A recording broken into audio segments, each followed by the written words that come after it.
जानवर वाकई बहुत ही इनक्रेडिबल होते हैं। मेरा मतलब है कि हाँ, इंसान स्मार्ट होते हैं, लेकिन हम नेचुरली कुछ चीज़ें नहीं कर पाते हैं, जैसे कि उड़ना, पानी के अंदर सांस लेना या फिर अंडे देना। और जब हमको ऐसा लगता है कि हम धरती पर रह रहे सभी जानवरों के बारे में सब कुछ जानते हैं, वहीं कुछ जानवर आते हैं जो कि अपनी एबिलिटीज से मदर नेचर के प्रिंसिपल को भी हरा देते हैं। रवेंस जो कि इंसानों जैसे बात कर सकते हैं से लेकर छिपकली जो कि जीसस की तरह पानी में चल सकती है। समय आ गया है हम देखें कुछ ऐसी असंभव चीजें जो कि कुछ ही जानवर बड़ी आसानी से कर सकते हैं। मरने के लिए टाइम नहीं है। दुनिया में तीन ही चीजें फिक्स हैं जो चाहे कुछ हो जाए वो होगी और होती ही हैं: जीना, मरना और टैक्स। लेकिन दूसरे वाले रूल का एक एक्सेप्शन है और उसका नाम है टोरिटोप्सिस डोर्नी, जेलीफिश की एक छोटी सी स्पीशीज जिसके पास बड़ा ही जबरदस्त टैलेंट है। ये मर नहीं सकती। मैं सीरियस हूँ भाई। ये जेलीफिश दुनिया भर में एकमात्र ऐसी स्पीशीज हैं जिनको बायोलॉजिकली इमॉर्टल यानी कि बायोलॉजिकली अमर डिक्लेयर किया गया है। अगर कोई शिकारी इस जेलीफिश को सीधा ना निकल जाए तो ये दुनिया खत्म होने तक तैरती रहेंगी। जब ये पूरे तरीके से बढ़ जाती हैं तो इनका साइज कुछ 0.2 इंच होता है, मतलब कि आपकी छोटी उंगली के नाखून से भी छोटी। लेकिन इनका छोटा साइज होने के बावजूद इन्हें फिर से सेल्स बनाने की प्रोसेस जिसे कहते हैं ट्रांसडिफरेशंस, उसमें कोई दिक्कत नहीं आती। जब इन्हें चोट लगती है या जब ये भूखे होते हैं तो ये अपनी डेवलपमेंट प्रोसेस एक स्टेप पीछे चले जाते हैं और कन्वर्ट हो जाते हैं जुवेनाइल पोपल स्टेट में। एडल्ट सेल्स खुद ब खुद अपना यंगर फॉर्म लेती हैं जो कि बाद में ऐसी बेबी जेलीफिश बनती हैं जो कि इंजर्ड एडल्ट की जेनेटिक कॉपी होती हैं। वो अपनी बनावट के सबसे एसेंशियल पार्ट को हमेशा के लिए बरकरार रख सकती हैं जो कि है नर्व सेंटर, और यही ट्रांसडिफरेशंस को इफेक्ट करता है। और फिर ये जेलीफिश हमेशा तैरती रहती है, हमेशा हमेशा हमेशा। Incredible camouflage. आपने कॉपीकैट के बारे में जरूर सुना होगा, लेकिन क्या कभी आपने कॉपी ऑक्टोपस के बारे में सुना? ठीक है, ये इसका असली नाम नहीं है। साइंटिस्ट इसे इंडोनेशियन मिमिक ऑक्टोपस कहते हैं। ये एक इंटेलिजेंट ओशियन डेवलपर होता है जिसमें ये करने की एबिलिटी होती है दूसरे सी क्रिएचर्स की नकल करने की, और सिर्फ एक या दो नहीं। ये अमेजिंग सेफेलोपॉड करीब 15 पानी के जानवरों को मिमिक कर सकता है, जैसे कि लाइन फिश, सी स्नेक्स, शोल फिश। जैसा कि आप देख ही सकते हैं, अब ज्यादातर ऑक्टोपी जब अपने पास डेंजर फील करते हैं ना तो अपने आसपास के एनवायरनमेंट में घुल मिल जाते हैं, जैसे साइंटिस्ट क्रिप्सिस कहते हैं। लेकिन मिमिक ऑक्टोपस अपना शेप ऐसे बदलता है कि ये अपने शिकारी को ही उसके शिकारी जैसा लगने लगता है और फिर वो डरकर दूर भाग जाता है। सिर्फ इतना ही नहीं, बल्कि जब ऑक्टोपस भूखा होता है तो ये बिना किसी की नजरों में आए शिकार कर सकता है। आखिरकार अगर आप किसी सी स्नेक को देखेंगे तो आप ये कभी एक्सपेक्ट नहीं करेंगे कि वो असल में एक 8 पैरों वाला ऑक्टोपस होगा। क्यों, है ना? ऐसा लगता है कि ये रॉबिन विलियम्स का ऑक्टोपस वर्जन है। लेकिन सिर्फ मिमिक ऑक्टोपस ही पानी में रहने वाला ऐसा जानवर नहीं है जो कैमोफ्लेज के साथ क्रिएटिविटी दिखाता है। The chameleons of the sea nickname वाली कटलफिश अपना कलर तुरंत चेंज कर सकती है और ठीक अपने बैकग्राउंड जैसी दिख सकती है। लेकिन ये सिर्फ कलर ही चेंज नहीं करती है, ये पानी में तैरने वाली मलस्क का शेप और टेक्सचर भी मिमिक कर सकती है। क्या आपको मुझ पर भरोसा नहीं? चलिए आइए गेम खेलते हैं जिसका नाम है कटलफिश को ढूंढिए। तैयार है? क्या आप इसे देख सकते हैं? नहीं, ये तो डाइवर है। वेल, ये यहाँ है।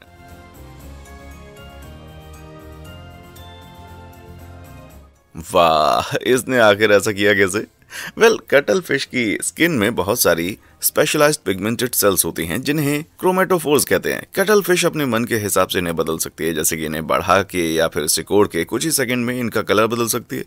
इस जबरदस्त स्किल के साथ कटल फिश अपने शिकारी से बचने के लिए तुरंत कलर बदल सकती है और ऐसा करके ये खुद भी शिकार कर सकती है, साथ ही दूसरी कटल फिश से भी बात कर सकती है। यार, मैं तो स्किन की हेल्प से सिर्फ तभी कम्युनिकेट कर सकता हूँ जब एम्बेरसमेंट के मारे में लाल हो जाता हूँ। वो भाई, मुझे मत देखो। जब मैं अपने एम्बेरसिंग चैप्टर से उभर रहा हूँ तब तक क्यों ना आप वो नीचे दिए गए लाइक और सब्सक्राइब बटन दबाकर मेरा कॉन्फिडेंस बढ़ाने में मदद करें।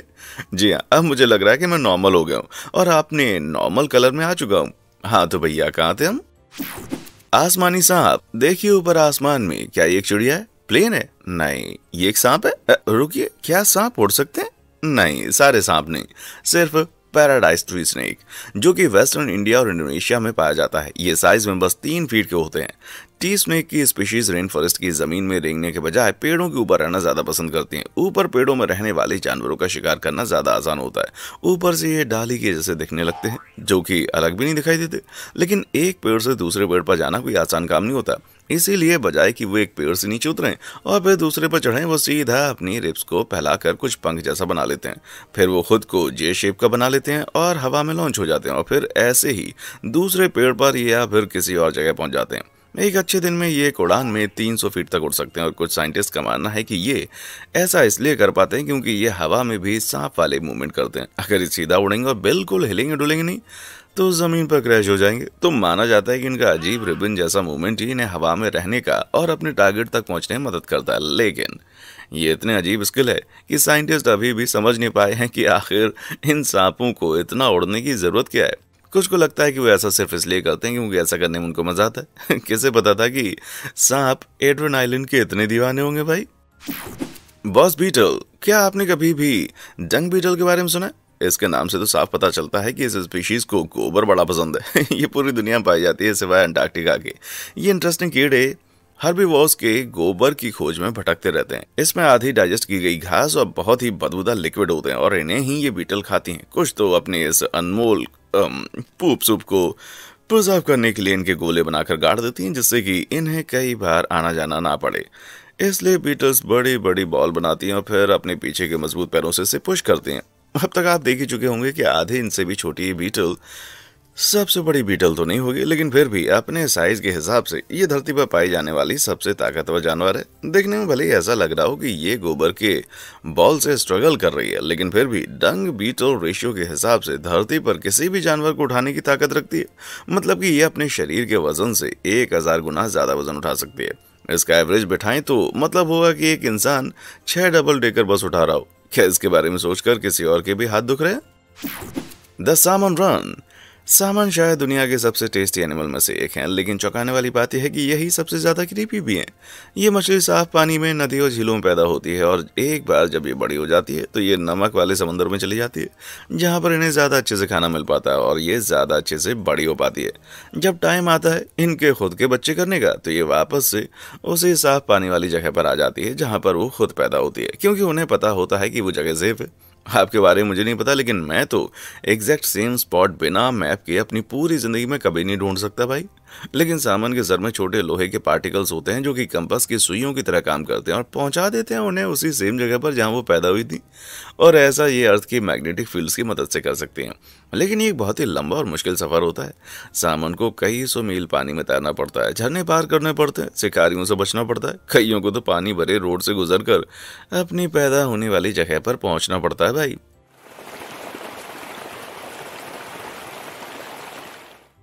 ऐसे ही तो हम डिटर्मिनेशन कहते हैं। एक बार जब सामान अपने पुराने ठिकाने पर था, कार पहुंचती है तो उनकी हालत ऐसी हो जाती है कि बस अब जैसे दुनिया छोड़कर जाने वाली है। लेकिन जिंदगी आपको इतनी आसानी से कहाँ जाने देती है। ये मछली फिर एक प्रोसेस चालू करती है जिसे कहते हैं डिटेरिएशन, जहाँ वो मर चुकी होती है पर असल में मरती नहीं है। वो क्या वर्ड यूज होता है उसके लिए जो मर जाता है लेकिन फिर भी जिंदा होता है? जी हाँ, ज़ोंबी।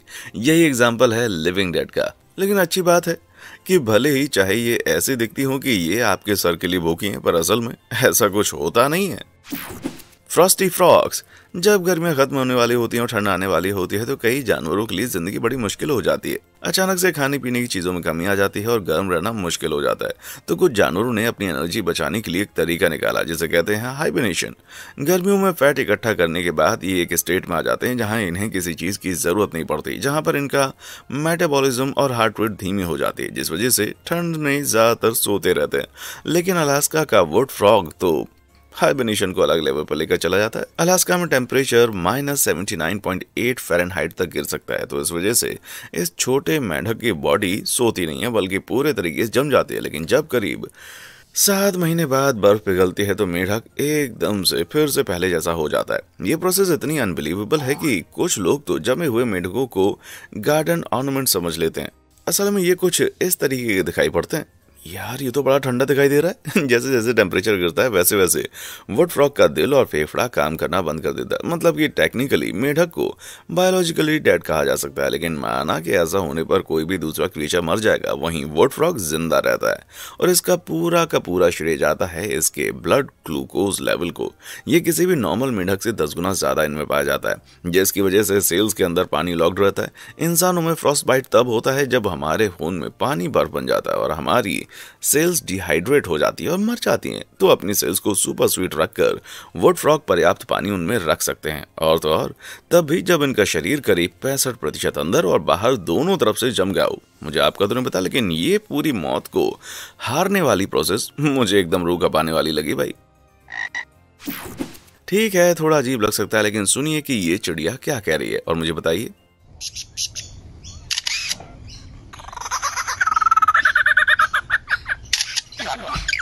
या तो मैंने गलत सुना या फिर चिड़िया ने कैमरा की आवाज निकाली है। यार इतना तो कंफर्म है कि मैं अभी तक पागल तो नहीं हुआ हूँ। ये ऑस्ट्रेलियन लैरी बर्ड एक ऐसा क्रीचर है जिसके पास सबसे गजब एबिलिटी है किसी भी आवाज को सुनकर उसकी मिमिक्री करने की। कुक ब्रस के पूरे झुंड की आवाज,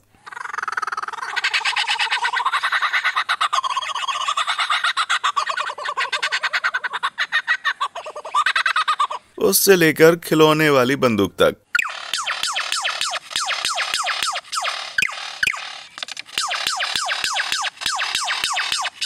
लैरी बर्ड्स सिरिंग्स का यूज करती हैं, जो कि चिड़ियों का वोकल ऑर्गन होता है और इसी की मदद से ये आवाजें निकाल पाती हैं। इनके सिरिंग्स में 3 पेयर की मसल होती है, वहीं दूसरी चिड़ियाओं में 4 पेयर होते हैं। इसी वजह से ये ज्यादा फ्लेक्सिबल साउंड निकाल सकते हैं। दूसरी चिड़ियां जो कि आवाजें मिमिक कर सकती हैं, उनसे ठीक उल्टा लैरी बर्ड आवाजें निकालना अपने मेल साथी से सीखती हैं। तो ये ability generation to generation pass हो रही है। कुल मिलाकर ये एबिलिटी बड़ी गजब की है। लैरी बर्ड्स हर आवाज की मिमिक्री कर सकते हैं, फिर चाहे वो कार अलार्म हो, बांसुरी हो, कैमरा की आवाज हो या फिर स्टार वॉर्स के R2D2 की आवाज। एक नर्ड की तरह मुझे तो ये बहुत ही ज्यादा कूल लगा, और दूसरी लैरी बर्ड को भी। जहां ये पूरे साल गाती हैं, वहीं जून के अगस्त के बीच ये एक पर्टिकुलर ट्यून गाती हैं, क्योंकि ये इनका मेटिंग सीजन होता है। तो साइंटिस्ट का कहना है कि फीमेल लैरी बर्ड्स भी आवाजों की मिमिक्री से उतना ही अट्रैक्ट होती हैं जितना कि हम। और बताओ, तब भी जब मैं किसी लड़की को R2D2 की आवाज निकाल कर इम्प्रेस करने की कोशिश करता हूँ, तो वो छोड़कर चली जाती है और मैं सिंगल रह जाता हूँ भाई। It's not fair. Rambling raven. अब अगर आपको लग रहा है कि आवाज मिमिक करना एक्सोटिक और ट्रॉपिकल चिड़ियों का आता है, तो आप गलत हैं। इसे सुनिए। Mischief, can you say hello? Hello. Good bird. Okay, बस एक सेकंड रुक जाइए। ये एक रेवन है, एक रेवन जिसने जस्ट अभी हेलो कहा। रेवन चिड़ियों की बहुत ही आसानी से पाई जाने वाली स्पीशीज है। इनफैक्ट मुझे तो ये हमेशा दिखती रहती हैं, लेकिन मैंने आज से पहले इसको ऐसे बोलते हुए कभी भी नहीं सुना। Can you say hi? Hi. Good job. क्या ये कोई जबरदस्त साउंड एडिटिंग है? नहीं, ये शरारत है। एक सफेद गर्दन वाली रेवन जिसे ट्रेन किया गया है इंसानों जैसी आवाज निकालने के लिए। तो मतलब कि ऐसा लगता है रेवेंस को ट्रेन करके आवाज मिमिक करवाई जा सकती है, और ऐसा इनके सोफिस्टिकेटेड ब्रेन स्ट्रक्चर की वजह से मुमकिन हो पाता है, जो कि कम्युनिकेशन करने वाले एरिया को मेमोरी और लैंग्वेज वाले एरिया से बहुत अच्छे से कनेक्ट कर देता है। शायद आपने पहले कभी किसी तोते को भी बात करते हुए सुना होगा। वेल, तोते की भी ब्रेन की यही फंक्शनिंग होती है, जिसकी वजह से वो 1000 वर्ड्स मिमिक कर सकते हैं, लेकिन रेवन सिर्फ 100 वर्ड्स तक ही मिमिक कर सकते हैं। इस तरह की स्पीकिंग का साइंटिफिक नाम है लिंगुअल आर्टिकुलेशन। तो रेवेंस कोई भी आवाज सुनकर उसे मिमिक तो बड़ी आसानी से कर सकते हैं, लेकिन उन्हें इस बात का कोई आइडिया नहीं होता है कि आखिर वो बोल क्या रहे हैं, उसका मतलब क्या है। शायद कभी फ्यूचर में रेवेंस हमारा उधार चुकाएंगे। मेरा मतलब है कि मैं तो डेफिनेटली इनसे शरारत के लिए स्क्वैक क्वैक कैसे करते हैं ये सीख लूंगा। दर्द नहीं फायदा भी। बहुत ही गंदे नाम वाला नेकेड मोल रैट उतना ही अजीब क्रिएचर है जितना अजीब उसका नाम है। ये तो ठीक मेरे उसके जैसा दिख रहा है, जिसका मैं नाम नहीं ले सकता। बस इसमें दांत है और मेरे उसमें दांत नहीं है। ये ईस्ट अफ्रीका का नेटिव है। ये पैदा होने के साथ ही अंधे होते हैं, इनके बाल नहीं होते और अंधेरे गंदे जमीन के नीचे रहते हैं। मैं सच कहूंगा, ये जिंदगी तो मैं कभी भी नहीं चुनूंगा, लेकिन शायद नेकेड मोल रैट को इससे कोई प्रॉब्लम नहीं है। नेकेड मोल रैट ही एकमात्र मैमल थर्मोकॉन्फॉर्मर है, जिसका मतलब है कि ये खुद अपनी बॉडी टेम्परेचर एडजस्ट कर सकते हैं। इन क्रीपी छोटे क्रीचर्स में न्यूरोट्रांसमीटर्स भी नहीं होते हैं, जो कि दर्द फील कराने के लिए जिम्मेदार होते हैं। इसका मतलब है कि इनकी बनावट ही ऐसी है कि इनको दर्द फील नहीं होता। इनकी बनावट ऐसी होती है कि ये जमीन के नीचे बहुत लंबे समय तक रह सकते हैं, जहां पर कार्बन डाइऑक्साइड बहुत ज्यादा होती है। अगर इनको कार्बन डाइऑक्साइड नहीं मिलती है तो इनको दौरे पड़ने लगते हैं। पर इतनी कम ऑक्सीजन के साथ रहने का मतलब है कि लैक्टिक एसिड, जो कि तब बनता है जब मसल्स यूज होती हैं, वो इनकी बॉडी में बहुत होता है। ये वही एसिड है जिसकी वजह से बहुत भारी वर्कआउट के बाद आपकी मसल्स दुखती हैं। तो इन मोल रैट्स की बनावट ऐसी है कि जिससे जब ये चलें तो इनको दर्द ही ना हो। सिर्फ इतना ही नहीं, इस एसिड की इतना ज्यादा अमाउंट होने की वजह से उन कुछ स्पीशीज को कैंसर ट्यूमर नहीं हो सकता। जी हाँ, नेकेड मोल रैट को कैंसर नहीं हो सकता। मुझे लगता है कि ये जितने चाहे उतनी सिगरेट पी सकते हैं। गजब की आंखें। गिरगिट बड़े ही कूल होते हैं, है ना? या फिर गर्म, डिपेंड करता है कि किस वक्त वो किस रंग में है। ये रेप्टाइल्स बड़े ही फेमस है रंग बदलकर अपने शिकारी से बचने के लिए, अपने मेट को अट्रैक्ट करने के लिए, क्योंकि बाकी तो इनमें कोई अपने बचाव के लिए एबिलिटी है नहीं। इसीलिए अपना रंग बदलकर अपनी सराउंडिंग में मिल जाने की वजह से शिकार होने से बच पाते हैं। लेकिन भले ही आप इसे ना देख पाए, पर ये आपको देख सकता है, फिर चाहे आप कहीं पर भी क्यों ना हो। गिरगिट की आंखों की बनावट कुछ अजीब सी होती है, जिसकी वजह से वो अपनी हर आंख को 180 डिग्री तक घुमा सकते हैं, हॉरिजॉन्टली, और 90 डिग्री वर्टिकल घुमा सकते हैं, और दोनों ही आंखें खुद में इंडिपेंडेंट होती हैं। इसका मतलब है कि गिरगिट जिस आंख से भी जिस तरह से देखना चाहे देख सकते हैं। जब गिरगिट दोनों ही आंखों से एक ही तरफ देखते हैं, जैसा कि हम इंसान देखते हैं, तो इसे हम बाइनोकुलर विजन कहते हैं। लेकिन कभी कभार वो एक आंख से देखना चाहते हैं, जैसा कि हम इंसान नहीं देख सकते, तो इसे हम मोनोकुलर विजन कहते हैं। मोनोकुलर तब बहुत काम के साबित होते हैं जब गिरगिट को शिकार करना होता है, क्योंकि इसकी मदद से वो दो अलग अलग तरफ देख सकते हैं। जब गिरगिट को अपना शिकार मिल जाता है, तब ये बाइनोकुलर मोड में आ जाता है।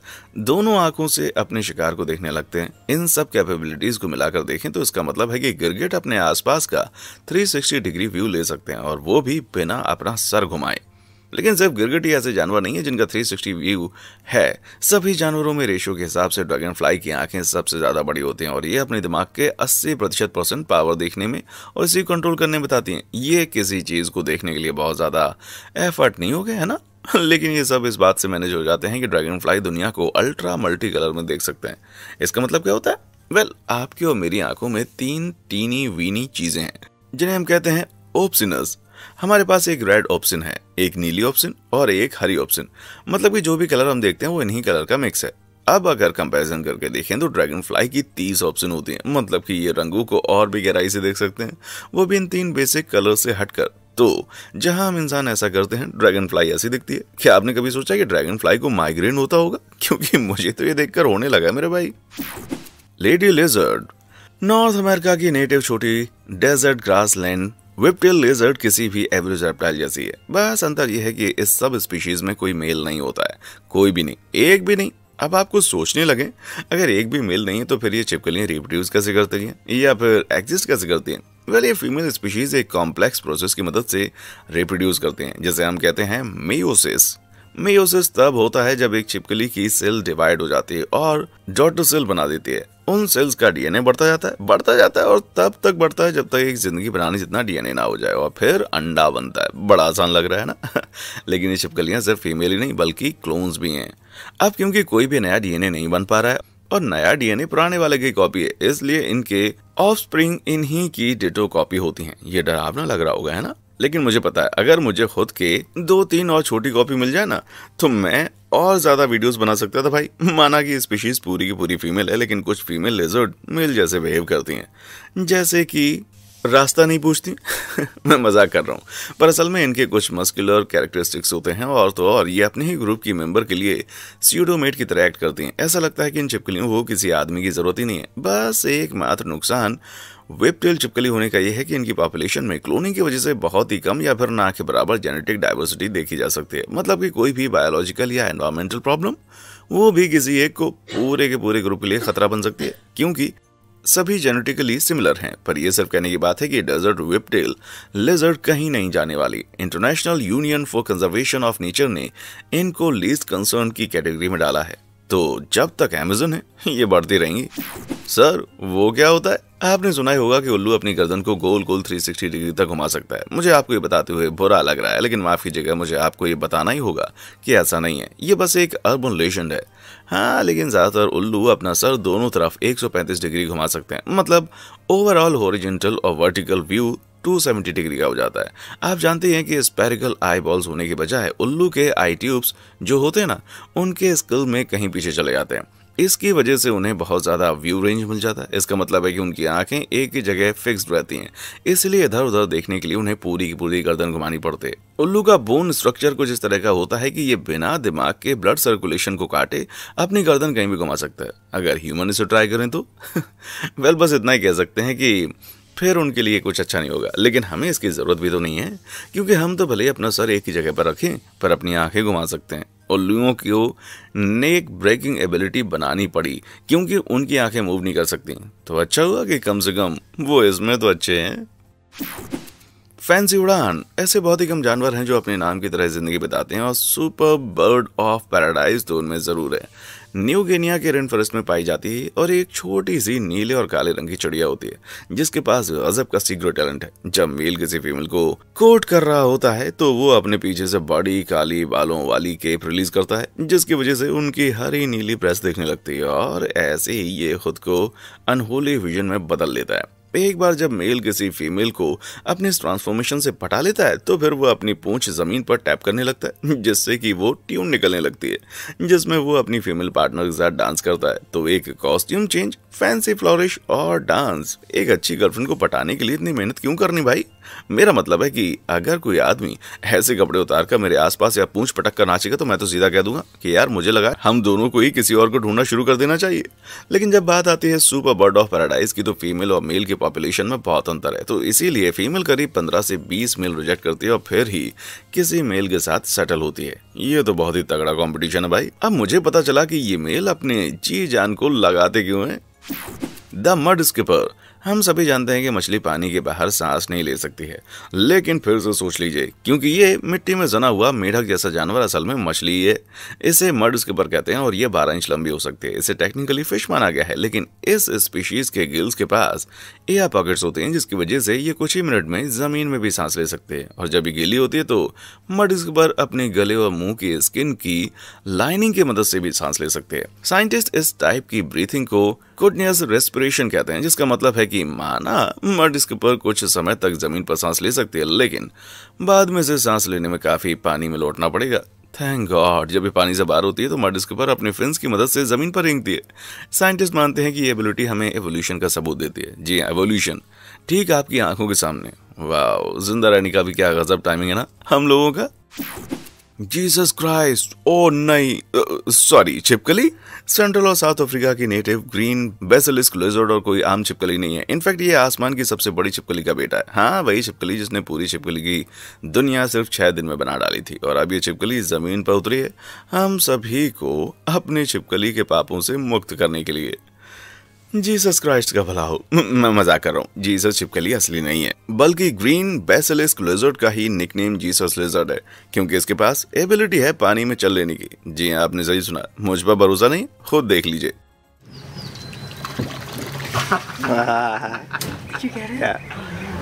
मुझे देखकर शौक लगा कि इसने पानी को वाइन में नहीं बदला। तो चलिए बिब्लिकल पाउडर को साइड में रखते हैं, पर आखिर इस बेसिलिस्क लिजर्ड ने एक एक्स्ट्रा ऑर्डिनरी पैर कैसे पाए? वेल, ये छोटा सा जानवर फूड चेन में बहुत ही कम आता है और इसे चिड़िया और सांप खा जाते हैं, तो इसकी एबिलिटी शिकारियों से बचने का ही नतीजा है। पानी के ऊपर फटाक से चलने के लिए अपने पीछे के पैरों पर डिपेंड होते हैं, जिनमें हर उंगली के बीच पतली सी स्किन होती है। जब ये पानी में अपने पैर डालती हैं तो उसके पैरों के जाल की वजह से कैविटी बन जाती है, ठीक किसी एयर बबल की तरह। पर्याप्त स्पीड के कारण ये हवा की मदद से आगे बढ़ते हैं। डूबने से बचने के लिए ये छिपकली कम से कम नीचे की तरफ के फोर्स का यूज करती है, और ये चीज जानते हुए कि ये छिपकली अमर नहीं है, इनकी पानी में चलने की एबिलिटी को मानना पड़ेगा। ये 5 फीट पर सेकंड की स्पीड से पानी में चल सकती है, और ये तैरने से पहले करीब 15 फीट का सफर तय कर सकती है, फिर इनको तैरना पड़ता है। वेल, ठीक है, ये असली जीसस नहीं है, लेकिन ये ऐसे रिलीजन जरूर है जिसमें मैं शामिल होना चाहूंगा। क्या आपने ऊपर में से किसी भी अमेजिंग क्रिएचर को असल में देखा है? अगर नहीं